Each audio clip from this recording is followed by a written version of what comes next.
Olá pessoal, nesse vídeo eu quero falar um pouco sobre arrependimento e conversão. Afinal, o que é arrependimento? O que é arrepender-se? O que é conversão? O que é converter-se? Para isso eu vou ler aqui no livro de Atos, no capítulo 3, no versículo 19, que diz assim: Arrependei-vos, pois, e convertei-vos, para que sejam apagados os vossos pecados e venham assim os tempos de refrigério pela presença do Senhor. Isso aqui quem disse foi o apóstolo Pedro. E o contexto disso aqui é o seguinte: Pedro e João estavam chegando ao templo para a hora da oração e tinha ali um homem coxo desde o ventre da mãe dele.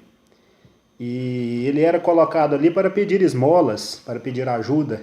Quando Pedro e João chegam, ele fica olhando para eles, esperando receber deles alguma coisa. Então Pedro diz assim: eu não tenho prata nem ouro, mas o que eu tenho, isso te dou. Em nome de Jesus Cristo, levanta e anda. E aquele homem é curado. Então a multidão vem para cima ali de Pedro e João e começa a ficar admirado por aquilo. Pedro vira para eles e fala: por que vocês estão admirados com isso? Como se pelos meus próprios méritos eu tivesse feito isso? Mas isso aqui foi feito pelo poder de Jesus Cristo, aquele que vocês mataram. E ele começa ali a discorrer sobre o que foi feito com Jesus. E ele deixa claro que o poder não vinha dele, mas de Jesus Cristo, ao qual os judeus tinham matado. E aí ele começa a pregar para eles, a ensiná-los, né? Porque eles precisavam mudar de vida, se arrepender e se converter. Então ele fala esse versículo neste contexto: arrependei-vos, pois, e convertei-vos, para que sejam apagados os vossos pecados e venham assim os tempos do refrigério pela presença do Senhor. Como eu disse no início, o que é arrependimento, o que é se arrepender, o que é conversão, o que é se converter? Arrependimento é você ter um pesar, uma mágoa muito grande por algo que você fez de errado.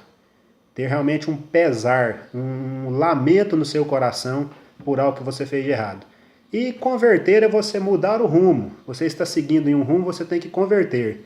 Podemos tomar o exemplo de uma rotatória. Você está seguindo uma pista em uma direção, aí você contorna aquela rotatória e volta na direção contrária. Você faz uma conversão.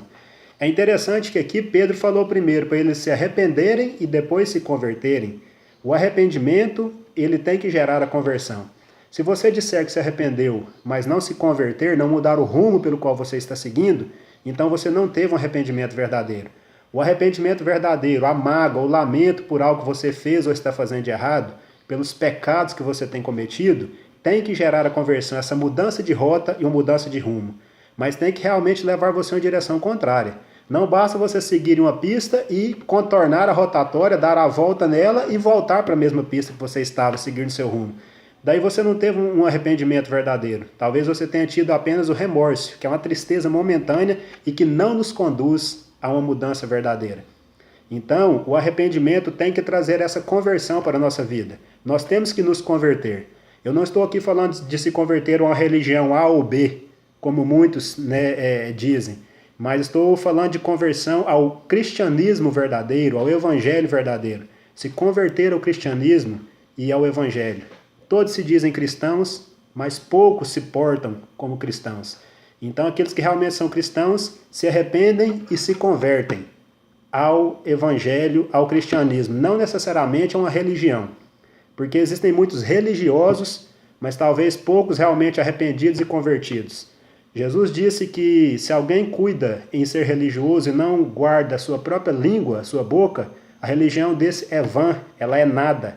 E que a verdadeira religião pura e santa, imaculada diante de Deus, é visitar os órfãos e as viúvas nas suas tribulações, fazer caridade, fazer atos bondosos e guardar-se da corrupção do mundo, de toda a maldade que tem no mundo, de toda a sujeira que tem no mundo, de todos os pecados que tem no mundo, de tudo isso que nos rodeia, que nos ataca diariamente. Então, não podemos ser simplesmente religiosos. Temos que nos arrepender e nos converter ao evangelho e ao cristianismo, e assim mudar de vida. Fica aqui essa dica, essa exortação para todos nós, para que nós possamos refletir sobre isso. Muitos dizem que se arrependem, dos pecados, mas continuam na prática dos mesmos. Isso não é arrependimento. O arrependimento te leva a deixar as práticas pecaminosas. Quando você se arrepende e então se converte de um rumo errado que você estava seguindo, de uma vida cheia de pecados, das obras da carne, das bebedices, das glutonarias, das fornicações, do sexo ilícito, do adultério, da mentira. Quando você se converte, abandona isso, aí sim o arrependimento foi genuíno e verdadeiro. Senão, não é um arrependimento. Nós temos que nos confessar para Deus e em arrependimento. A Bíblia diz que a bondade de Deus é que nos conduz ao arrependimento, e é um arrependimento para a vida.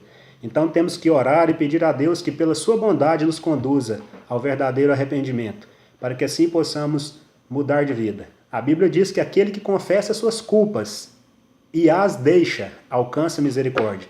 Ou seja, aquele que confessa e se arrepende e se converte e abandona as suas culpas, ele alcança misericórdia. Temos que mudar a nossa vida. Não podemos brincar com o Evangelho, não podemos brincar com Deus, né? Temos que realmente nos portar como pessoas que temem a Deus, que o respeitam, que o amam e que têm reverência na presença dele. Muitos estão brincando com Deus e isso é muito perigoso. A Bíblia diz que aquilo que o homem plantar, isso ele colherá.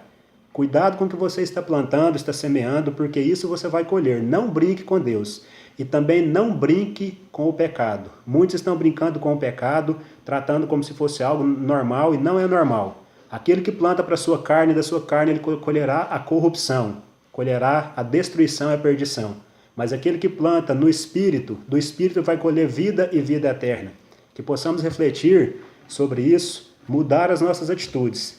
Não é tempo mais de brincar, não é tempo mais de nos portar como cristãos e não agirmos como tais. Não é tempo mais de estarmos dentro das igrejas, levantando mãos, cantando, gritando, e o nosso coração às vezes não está convertido. Isso não adianta para Deus, isso Deus não aceita, porque Ele vai olhar para o que está no coração. Então nós temos que mudar. Não podemos oferecer um culto a Deus, oferecer reverências a Deus de qualquer forma, como se Ele aceitasse qualquer coisa, aceitasse migalhas. Deus é um Deus que é 3 vezes santo. A Bíblia diz que Ele é santo, santo, santo. Que os olhos de Deus são tão puros que não podem contemplar o mal, o pecado. Fica aqui uma exortação e isso tem que gerar temor em nosso coração, para nos arrependermos e nos convertermos. Obrigado a todos, um abraço, fiquem com Deus.